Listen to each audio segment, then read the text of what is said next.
The Minnesota Chamber Foundation says the state is starting to show signs of economic recovery from the shock of COVID-19.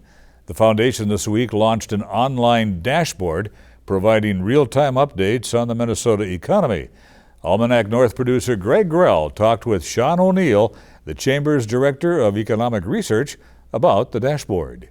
We recognize that in this time, there's often a lag in data availability. So state and federal government agencies will collect official data on employment and other kinds of economic activity, but often that information might take a month or so to really be processed and released. And so we wanted a dashboard that could help businesses, policymakers, anyone else in the public be able to see how is Minnesota's economic recovery taking place, both within those official economic data measurements, but also leveraging some perhaps more novel uses of data from private sources that look at things like job postings, online job postings, web traffic to home real estate websites, consumer mobility, looking at foot traffic to different types of locations, so that we can understand what kind of behaviors are taking place in a more real-time fashion that will have potentially implications for our economic outcomes in the coming months. So right now it shows the state of Minnesota doing relatively well unemployment-wise, that we're not doing so bad as far as the nation goes. Yeah, an underlying strength of Minnesota's economy is that whether in at the top or bottom of a business cycle, Minnesota typically has a lower unemployment rate than these as a whole. So if you go back, looking at past decades through the 1970s onward, Minnesota typically has an unemployment rate that is significantly below the U.S. average. So that helps us in these times where you have spiking unemployment, particularly in certain sectors. In this case, leisure and hospitality, healthcare, travel-oriented businesses. Those have really been hit hard, and you've seen states like Michigan or Nevada or Hawaii that are really concentrated in those sectors. You've seen unemployment rates spike for those states. Minnesota has a very diverse economy, so we're able to sometimes buffer industry downturns better than other states. And it's been a strength in this case too, that while our unemployment really did significantly increase up, we peaked at around 9.9% last month. It has not reached the levels that we've seen in states that have been hit the hardest throughout this time. Now, northern Minnesota, which is a bit more tourism dependent, those numbers aren't quite as good here in northern Minnesota. Talk about that a little bit.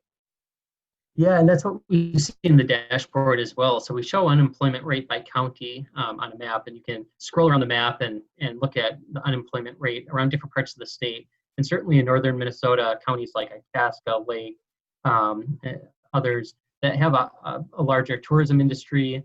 Certainly our mining industry has seen substantial job losses. Healthcare is such a huge industry in this region, in northeast Minnesota. Job losses have been more severe than in the state as a whole. So we do see the kind of structure and composition of our regional economies plays a big factor in how they're experiencing this downturn. We're talking with Sean O'Neill, the Director of Economic Research with the Minnesota Chamber of Commerce. And Sean, one of the things you pointed out in your release this week about announcing the dashboard is that Minnesota's employment is, quote, disproportionately concentrated in several sectors. Talk a little bit about that and what is concerning or maybe not concerning about that. Yeah, I think overall we see Minnesota's economic structure as a strength. We have above average shares of jobs in sectors like manufacturing, healthcare, corporate headquarters, finance and insurance, some other key industries that tend to really drive productivity, have above average wages, and contribute to Minnesota's strong economy. So we view our strength in those sectors as a strength overall for Minnesota. Again, looking at some of the industries that have been hit the hardest through the COVID-19 pandemic, we have a below average share of jobs statewide in accommodation and food service, other industries of leisure and hospitality and travel oriented businesses. So we've been a little bit more shielded from the worst of our impacts related to COVID-19, and really leaned on some of our strengths in those other sectors. Now, you've been noting an uptick in foot traffic. Why is that important as you see the recovery continuing here? Yeah, I think it's important because right now consumer activity is really driving our economic activity, and so understanding the rate at which people are traveling and visiting different kinds of businesses and establishments will give us a clue of what we might expect from sales and economic output in those types of businesses. So it gives us maybe a little bit of a preview into what's happening within industries that have seen a large decrease in volume of foot traffic into their businesses. Now, going forward, Sean, how do you see this information that the Chamber is sharing being valuable as we continue our economic recovery in Minnesota?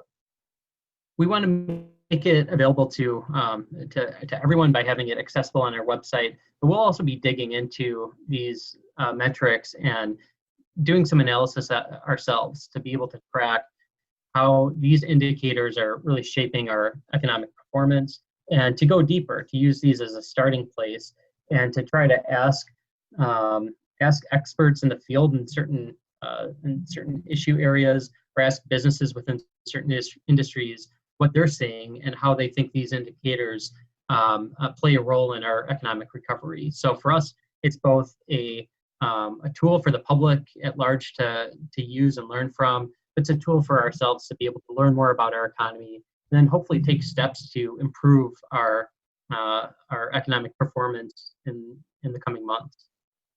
Well, we'll all be watching closely. Sean O'Neill with the Minnesota Chamber of Commerce. Thanks very much for joining us. Yeah, thank you, Greg.